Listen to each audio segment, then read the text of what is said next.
Nuestra disertación la iniciamos dando una definición de lo que se entiende por multimedia.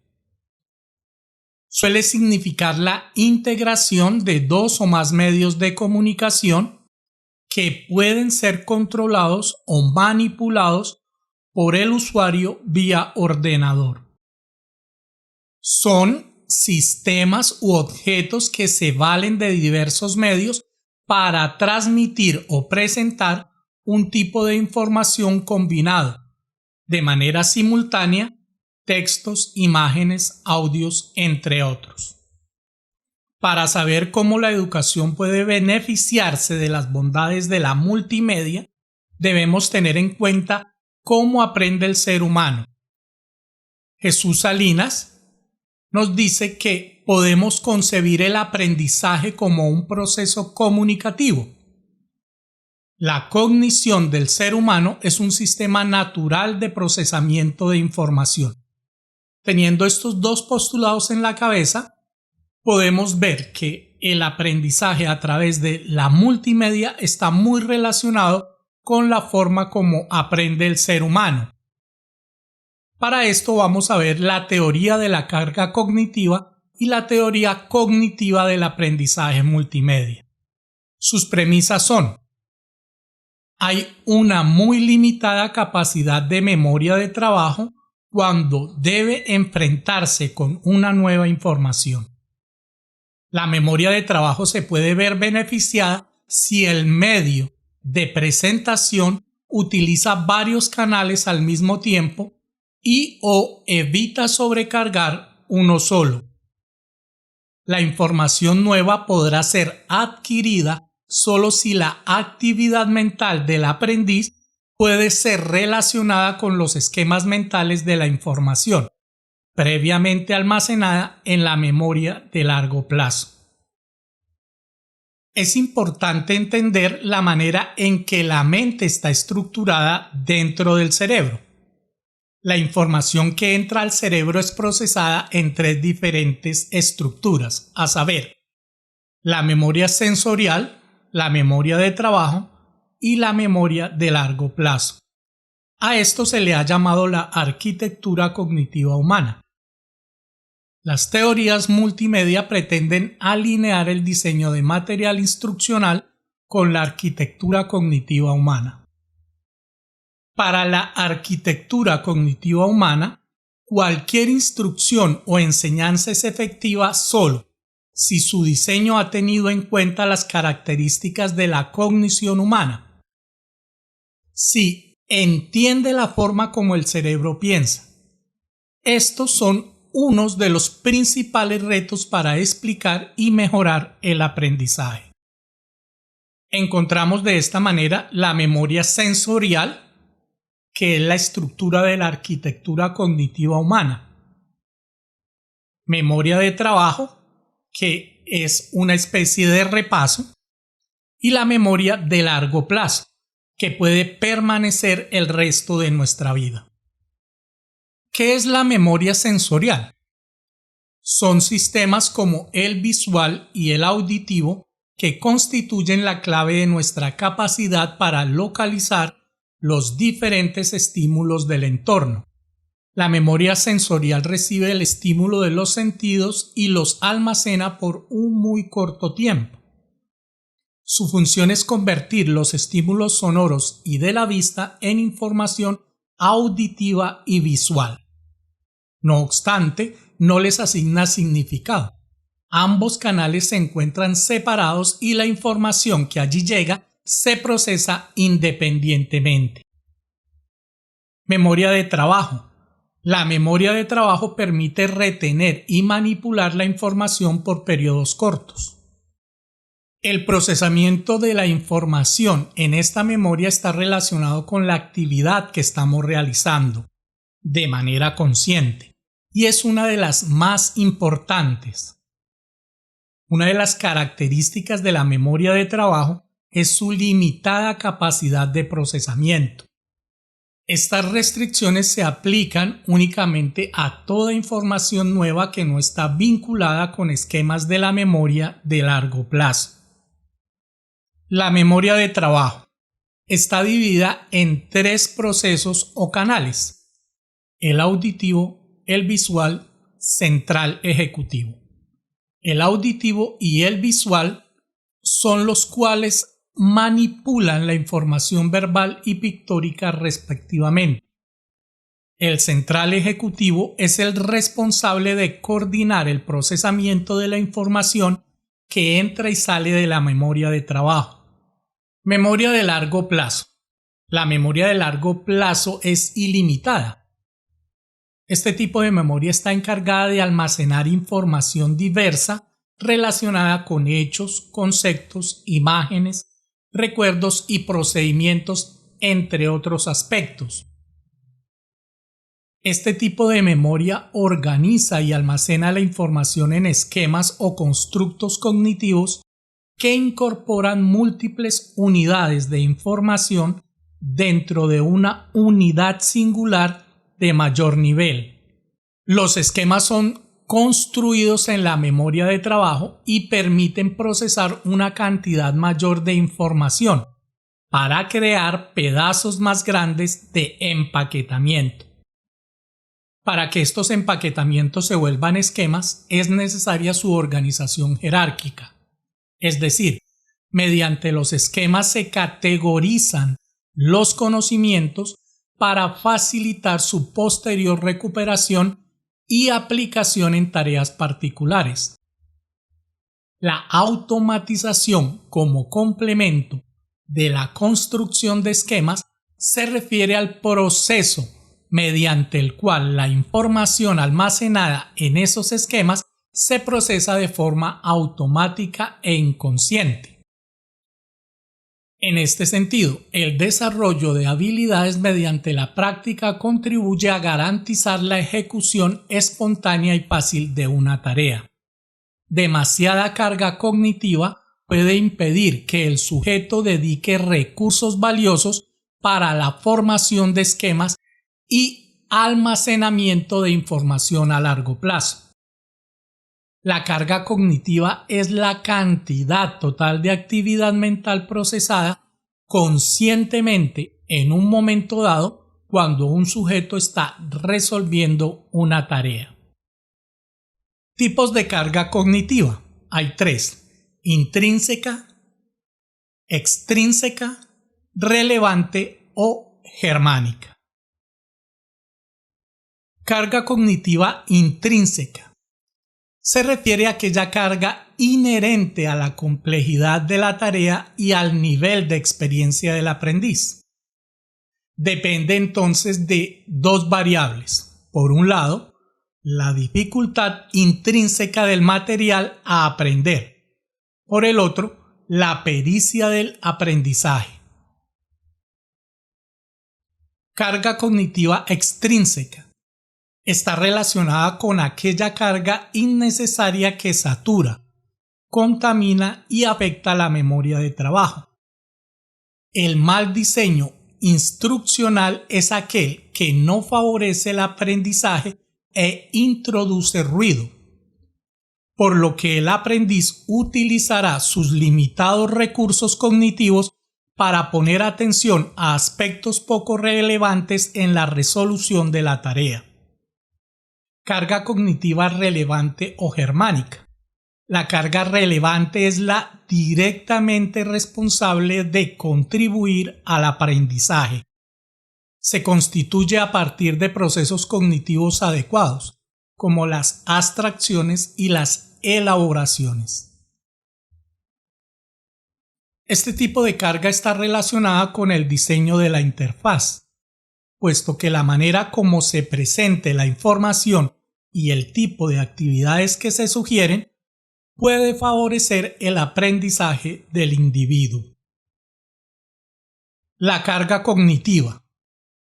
Esta carga ha sido definida como la carga que el desempeño de una tarea particular impone sobre el sistema cognitivo del aprendiz. Y está dividido en tres: carga mental, el esfuerzo mental, el desempeño. Carga mental. La carga mental se origina en la interacción entre las características de una tarea, las características del sujeto, la carga mental puede ser medida sobre la base de evaluar las características de estas dos variables. Esfuerzo mental. Este aspecto se refiere a los recursos cognitivos que en un momento dado se destinan para resolver tareas específicas. El esfuerzo mental usualmente se mide cuando los participantes están realizando la tarea o inmediatamente después de terminar una tarea. Desempeño. Este se entiende como los logros cuantificables del aprendiz. El número correcto de respuestas, la cantidad de errores o el tiempo que le llevó resolver la tarea. Según los autores, puede ser medida mientras la gente está trabajando o inmediatamente después. Métodos de medición de la carga cognitiva. Estas dos técnicas se definen de la siguiente manera. Los métodos analíticos son estimados de la cantidad de carga mental que una persona requerirá para resolver un problema determinado.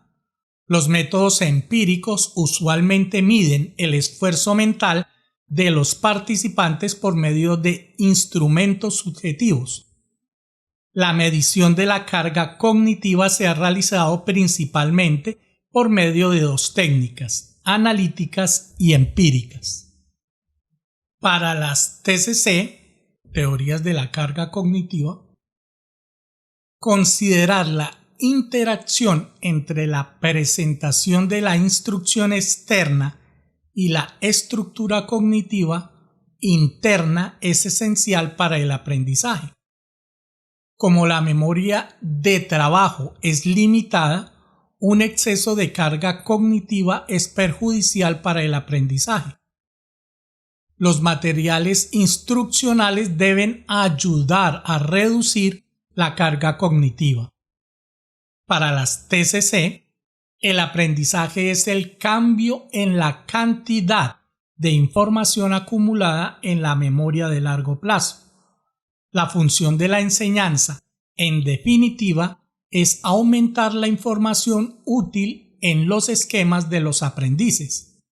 El aprendizaje es favorecido al reducir el exceso de carga cognitiva proveniente de la interfaz. Los efectos de la TCC sobre el diseño del material instruccional. Se han tenido en cuenta 10 tipos de principios de aplicación.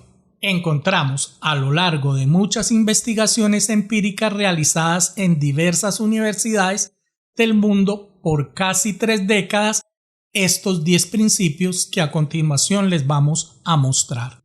Principios de aplicación de las TCC y las TCAN. Principio problema con solución libre. Principio ejemplos de problemas resueltos. Principio completar problemas. Principio atención dividida. Principio modalidad. Principio imaginación. Principio interactividad. Principio inversión por pericia. ¿Por qué son importantes estos principios? Dado que los 3 tipos de carga cognitiva son aditivos, el aumento o disminución de uno de ellos influirá directamente en la cantidad de recursos disponibles para los otros 2. Como la carga cognitiva intrínseca no es fácil de manipular, pues depende de la complejidad del material y de la pericia del aprendiz sobre ese dominio, se trata de disminuir la carga cognitiva extrínseca. De esta manera, se suponía que, a pesar de que la carga intrínseca se mantuviera igual, una disminución en la carga extrínseca dejaría más espacio y recursos cognitivos a la carga relevante. Para tener en cuenta esto que acabamos de decir, surgen los principios que ayudan en la enseñanza mediada por las TIC o en la enseñanza multimedia para que el desarrollo del aprendizaje sea mucho más fácil y de esta manera se pueda percibir mejor por medio del estudiante. Principio problemas con solución libre. Este considera que se consigue una disminución de la carga cognitiva cuando el problema no tiene una única solución. Un problema de solución única es aquel en que cada estudiante debe llegar a la misma solución, mientras que un problema de solución libre, cada estudiante llega a su propia solución. Principio ejemplos de problemas resueltos. Este principio le ofrece al aprendiz ejemplos de problemas resueltos a la manera como lo haría un experto en el campo.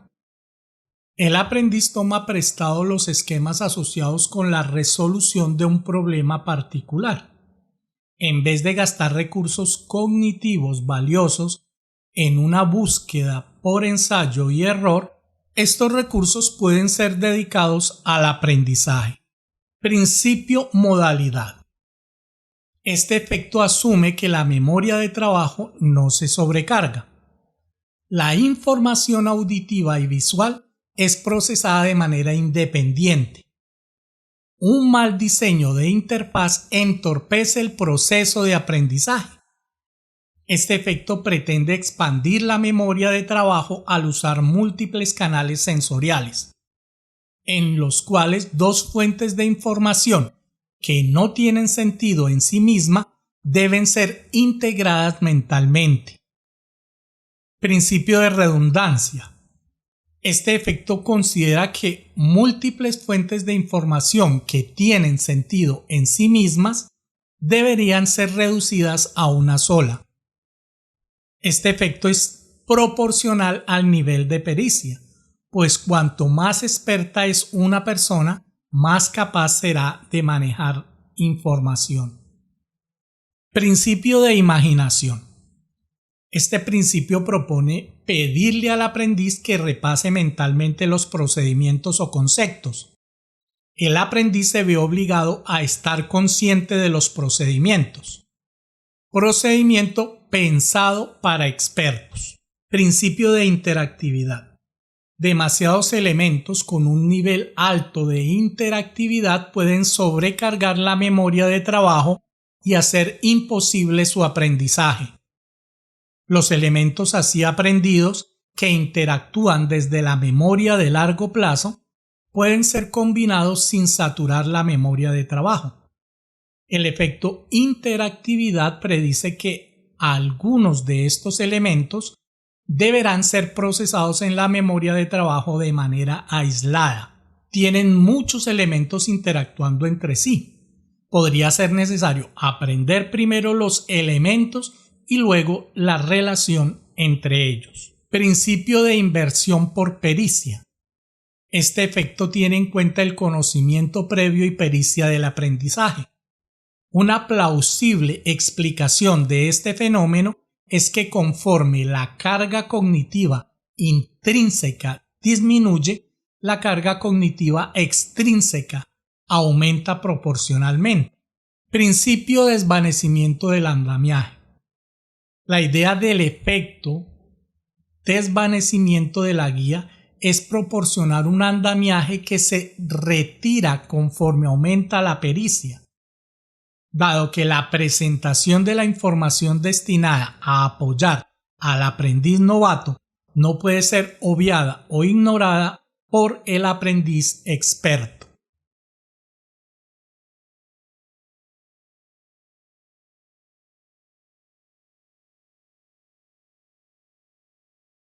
Por la palabra multimedia se entiende un amplio campo de conceptos relacionados con el tema. Algunos lo ven como un conjunto de medios que integran diversas ayudas para la comprensión de un tema en particular. Entre estas ayudas encontramos la escritura, el audio, el video, las imágenes, gráficos, iconografía, animaciones, que combinadas las unas con las otras a través de medios como la prensa, la televisión, la radio e Internet, multiplican una diversidad de maneras y formas de comunicar un saber. Para el sentir común, multimedia puede referirse a cualquier sistema que utiliza variados medios de expresión físicos, digitales electrónicos para exhibir o anunciar cualquier tipo de información. Aunque este tipo de ayuda para la información masiva ya se había utilizado en medios como la radio y la televisión, el término ha cobrado fuerza con el auge y la masificación de Internet. Lo que sí es cierto es que el concepto general que engloba el término multimedia permite presentar cualquier tipo de información de manera variada y con una facilidad de comprensión mucho mayor. Las herramientas multimedia han dado la oportunidad a docentes y conferencistas de aportar dinámica, interacción a la hora de disertar algún tema. Según Jesús Salinas, podemos concebir el aprendizaje como un proceso comunicativo. Esta puede ser una de las razones por las cuales la hipermedia o multimedia ha cobrado tanta importancia en la educación, que acude a integrar distintos medios de comunicación en un fin particular, cuyo manejo se hace desde un computador. Distintas industrias y tecnologías están contribuyendo a que la experiencia de la multimedia sea más favorable para todos. Se han presentado avances tecnológicos en el mejoramiento de la banda ancha para Internet, mayor capacidad de almacenamiento en los dispositivos de almacenamiento, mayor velocidad en el procesamiento de datos. Todo esto con el fin de integrar varios medios de comunicación a la vez, captar mayor atención de un público creciente, tener más facilidad de interactividad, tener una experiencia de comunicación e información óptima en el menor tiempo posible, a tal punto que hoy día una comunicación multimedia con Marte, que está a una distancia de 9 meses, unos 270 días, puede tardar unos 15 minutos nada más. La multimedia no solo se volvió fundamental en la educación, ya se emplea en muchas otras áreas como la medicina, la ingeniería, la mecánica, la astronomía, con el fin de mejorar estos campos del saber. La multimedia también cobró gran importancia en la telefonía móvil, llegando a crear un formato único para este tipo de aparatos. Sin lugar a dudas, uno de los mayores auges de la multimedia y avances en la misma se ha dado en el área del entretenimiento. Cine, televisión, videojuegos han visto crecer el número de seguidores debido a las mejoras en la calidad de video, audio y la interactividad en tiempo real que estos medios proporcionan.